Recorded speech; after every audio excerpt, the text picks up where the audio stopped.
esse livrinho aqui.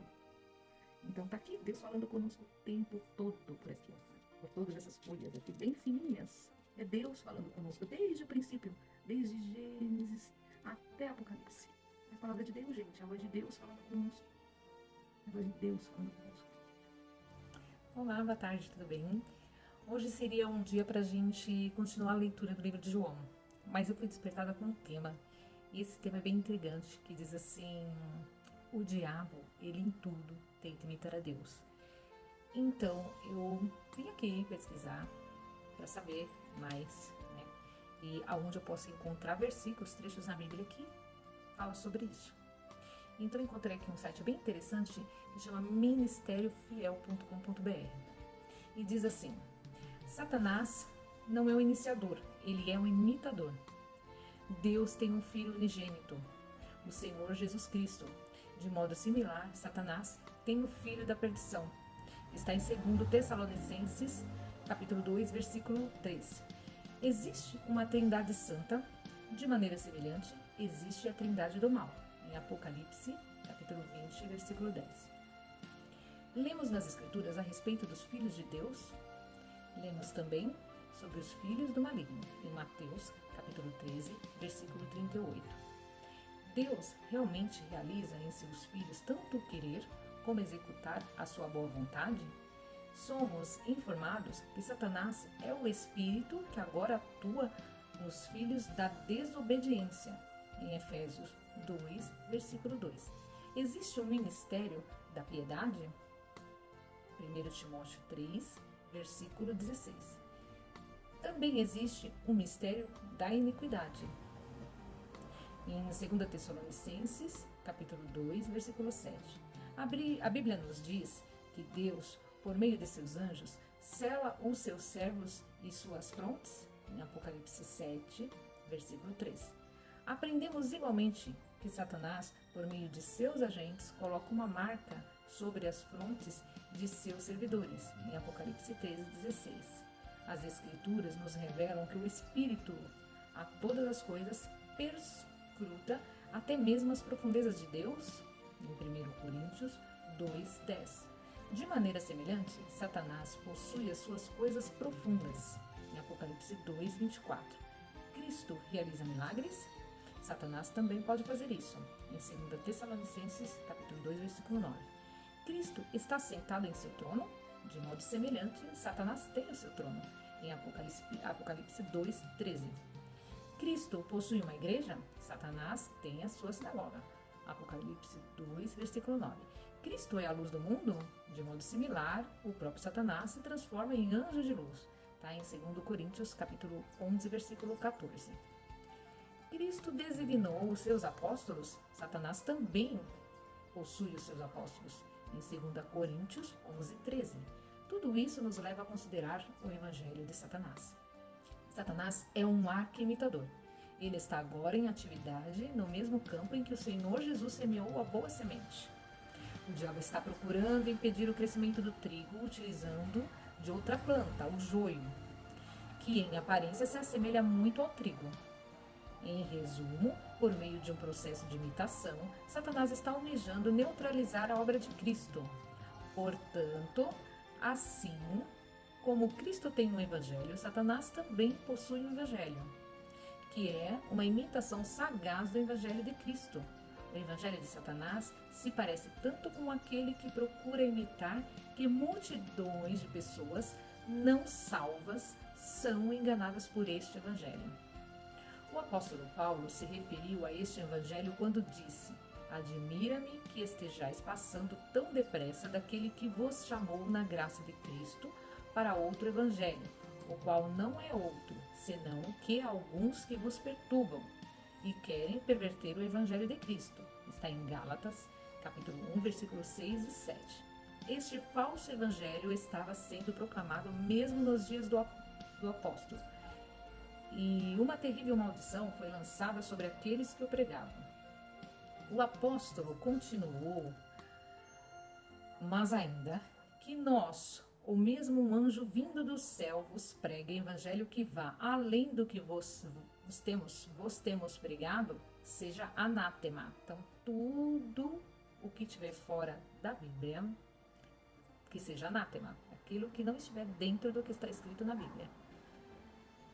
Com a ajuda de Deus, nos esforçaremos para explicar, ou melhor, para desmascarar o falso evangelho. O evangelho de Satanás não é um sistema de princípios revolucionários, nem mesmo um programa de anarquia. Este evangelho não promove conflitos ou guerras, mas tem como alvo a paz e a unidade. Não procura colocar a mãe contra a filha, nem o pai contra o filho. Ao invés disso, ele fomenta o espírito de fraternidade, pelo qual a raça humana é considerada uma grande irmandade. Este evangelho não procura mortificar o homem natural, e sim aprimorá-lo e enaltecê-lo. O evangelho de Satanás defende a educação e a instrução, apelando ao melhor que há no íntimo do ser humano. Tem como alvo fazer deste mundo um habitat tão confortável e agradável que a ausência de Cristo não será sentida e Deus não será necessário. O evangelho de Satanás se esforça para manter o homem tão ocupado com as coisas deste mundo que não tem ocasião nem inclinação para pensar no mundo que está por vir, né? Este evangelho propaga os princípios de autossacrifício, da caridade e da benevolência, ensinando-nos a viver para o bem dos outros e sermos bondosos para todos. Apela fortemente à mentalidade carnal, tornando-se popular entre as massas, porque ignora os solenes fatos de que, por natureza, o homem é uma criatura caída, está alienado da vida de Deus, morto em delitos e pecados, e de que a única esperança se encontra em ser nascido de novo. Em distinção ao Evangelho de Cristo, o Evangelho de Satanás ensina que a salvação se realiza por meio das obras. Incute na mente das pessoas a ideia de que a justificação diante de Deus ocorre com base nos mistérios humanos. A frase sagrada do Evangelho de Satanás é: seja bom e faça o bem. Mas falha em reconhecer que na carne não habita bem algum. O Evangelho de Satanás anuncia uma salvação que se realiza por meio do caráter, uma salvação que é o reverso da ordem estabelecida por Deus em sua palavra. O caráter se manifesta como fruto da salvação.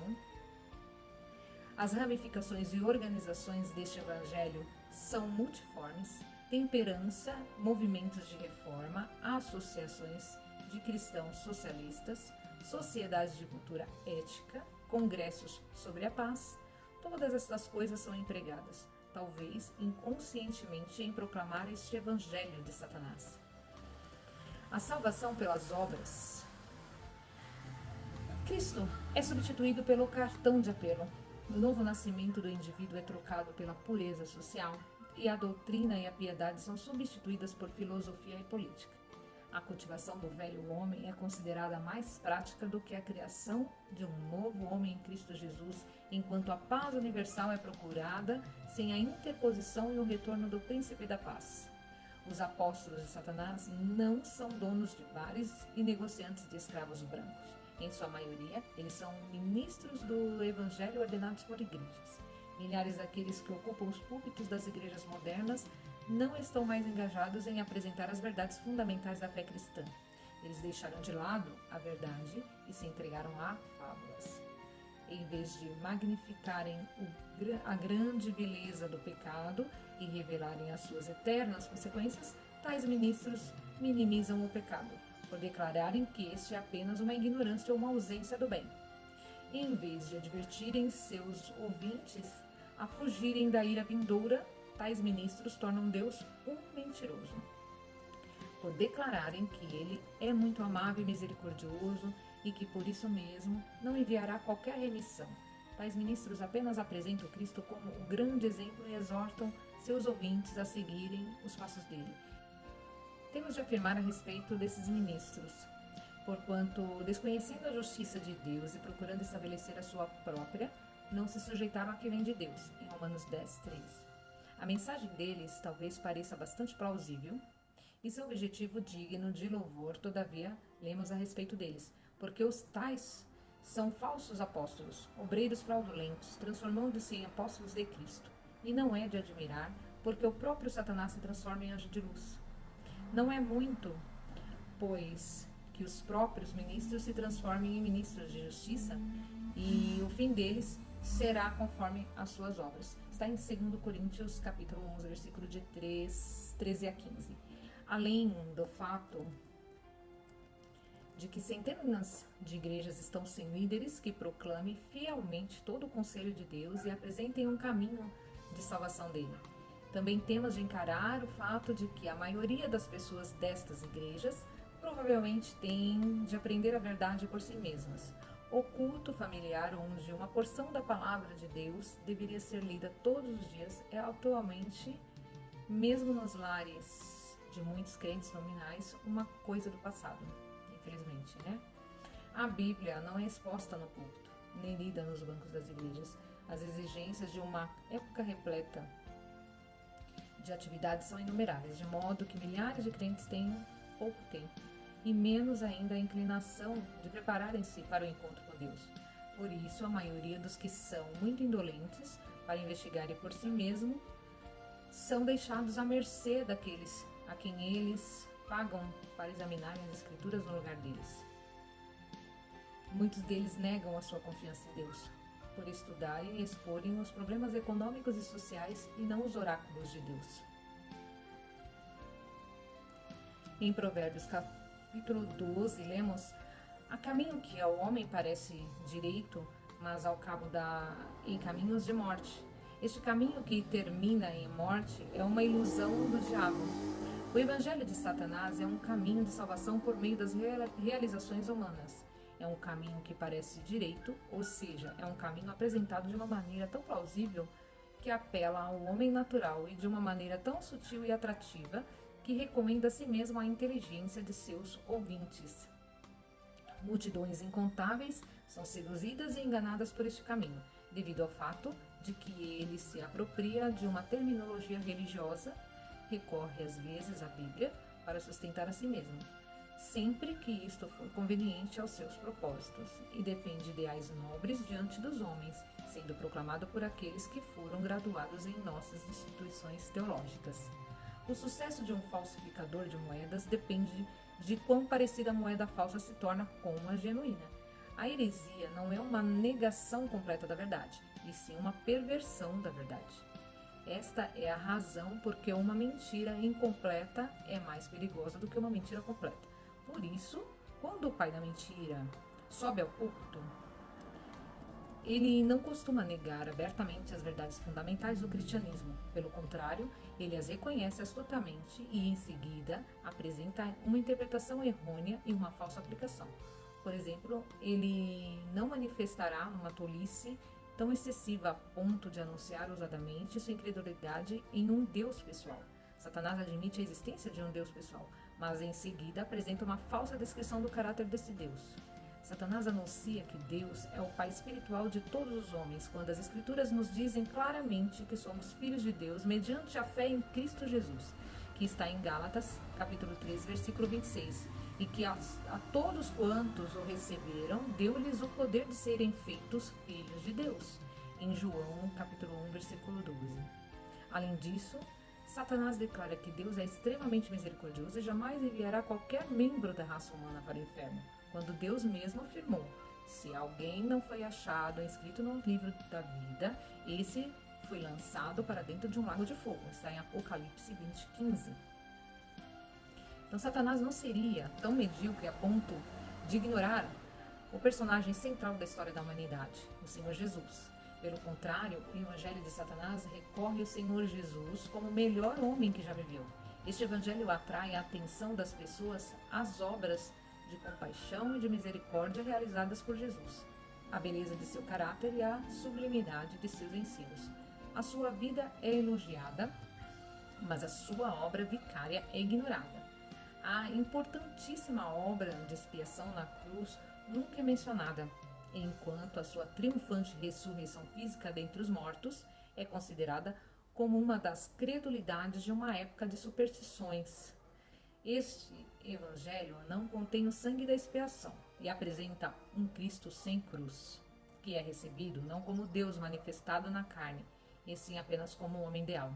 Então aqui está deixando bem claro para a gente, explicando Qual é a religião verdadeira e qual é a religião falsa, né? Aquela que fala de Cristo, que sacrificou por nós na cruz, né, da sua vida, para a expiação dos nossos pecados, e essa é a verdadeira, é onde você encontra realmente a palavra de Deus.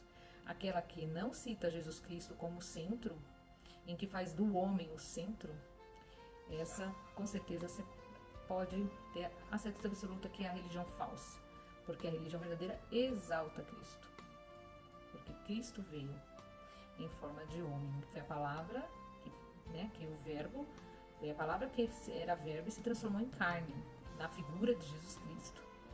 Em 2 Coríntios, capítulo 4, versículo de 3 a 4, temos uma passagem bíblica que oferece muito esclarecimento sobre o nosso tema.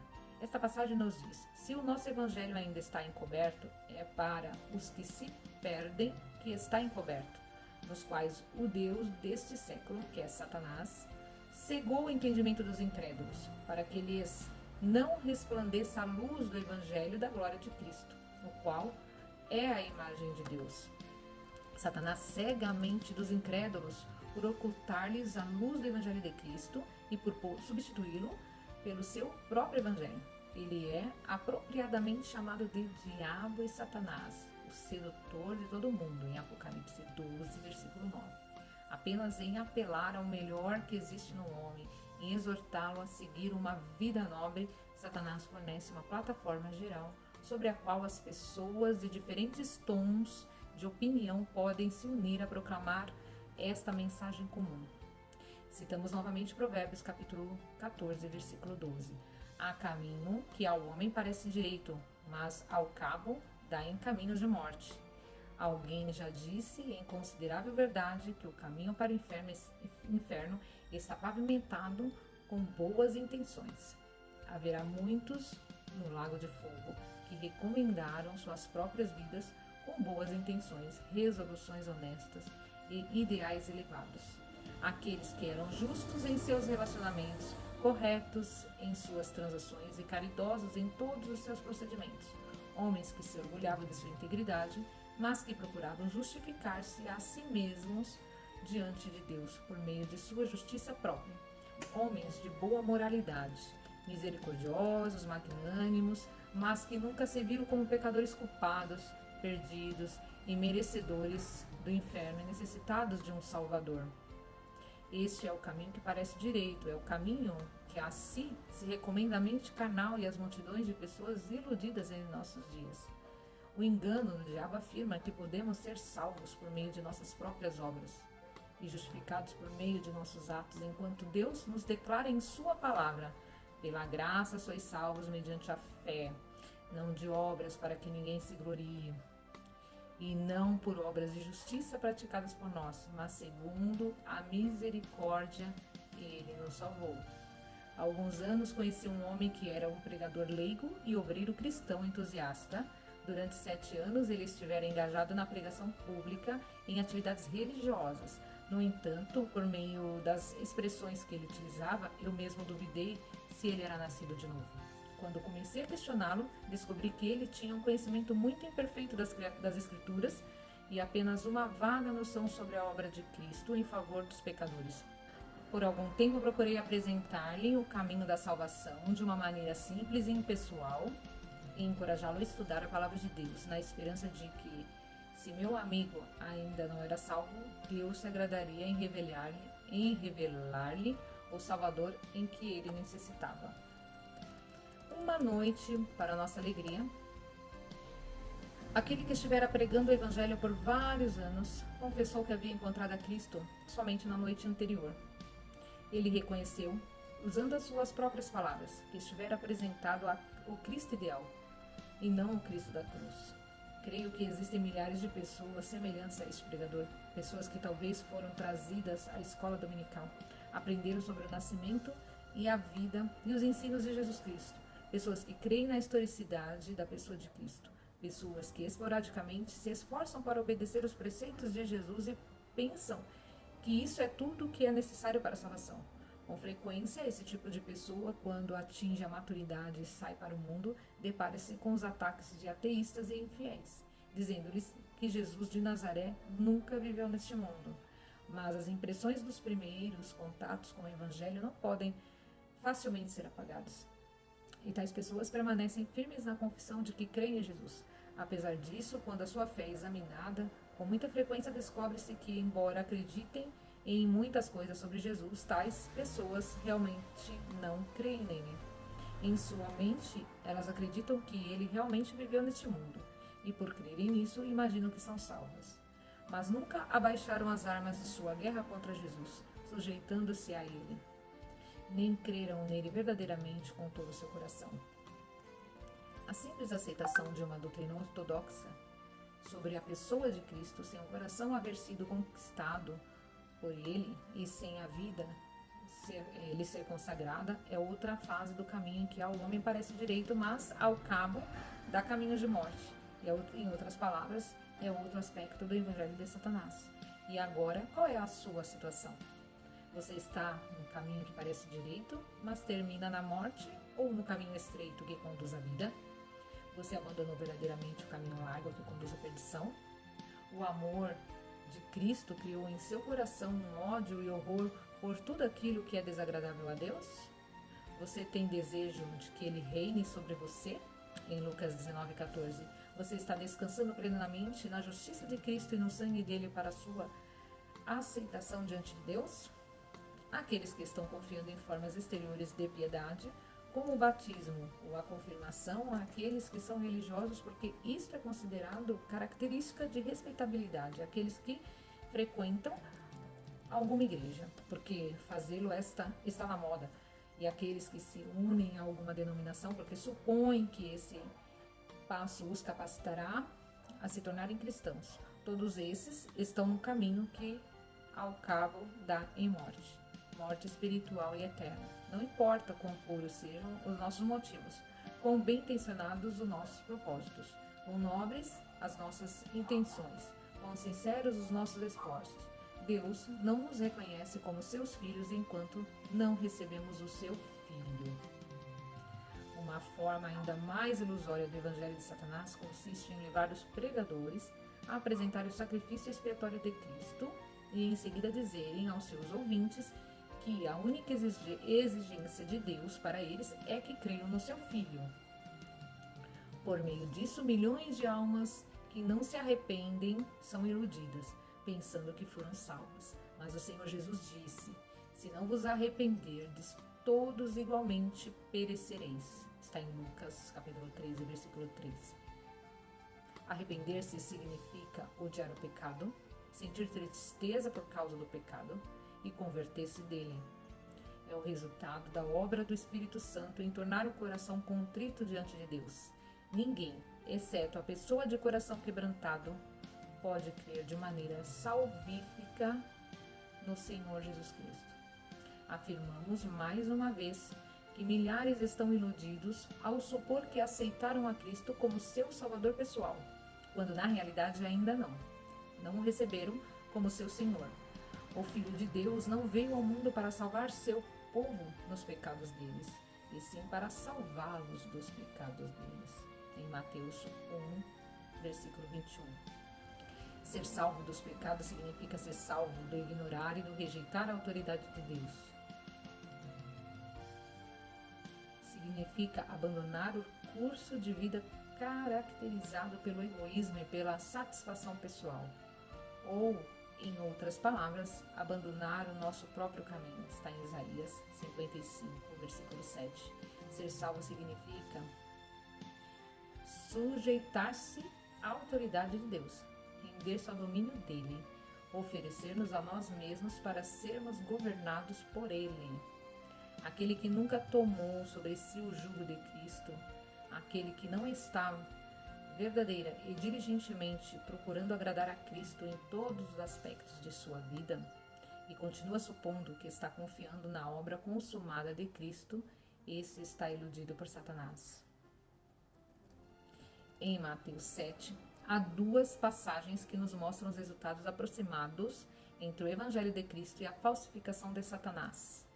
Primeira, nos versículos 13 e 14. Entrai pela porta estreita, larga é a porta e espaçoso o caminho que conduz para a perdição, e são muitos os que entram por ela, porque estreita é a porta e apertado é o caminho que conduz para a vida, e são poucos os que acertam com ela. Segunda, nos versículos 22 e 23, muitos naquele dia hão de dizer-me, Senhor, Senhor, porventura não temos nós profetizado em teu nome, e em teu nome não expelimos demônios, e em teu nome não fizemos muitos milagres? Então lhes direi explicitamente, nunca vos conheci. Apartai-vos de mim, os que praticais a iniquidade. Sim, querido leitor, é possível trabalhar em nome de Cristo até pregar em seu nome, e embora o mundo e a igreja nos conheçam, não sermos conhecidos pelo Senhor. Quão necessário é que descubramos em que situação realmente estamos. Que examinemos a nós mesmos, a fim de sabermos se estamos na fé, que nos julguemos pela palavra de Deus e verifiquemos se estamos sendo enganados pelo nosso sutil inimigo, que descubramos se estamos edificando nossa casa sobre a areia ou se ela está construída sobre a rocha, que é Jesus Cristo. Que o Espírito de Deus examine o nosso coração, quebrante nossa vontade, destrua nossa inimizade contra Deus, produza em nós um profundo e verdadeiro arrependimento e faça os nossos olhos se fixarem no Cordeiro de Deus que tira o pecado do mundo. Esse texto foi bem profundo, né? No vídeo anterior foi um outro texto, foi um no sentido um pouco diferente, né? Foi no sentido de o diabo imitar a Deus em vários aspectos. Esse aqui foi no aspecto da igreja, né? Das igrejas, os falsos profetas, as igrejas modernas que estão surgindo aí, estão abafando a imagem de Jesus Cristo, estão exaltando e empoderando a imagem do homem, né? O homem no centro de tudo, não Jesus Cristo. Então é bom a gente ficar alerta, né?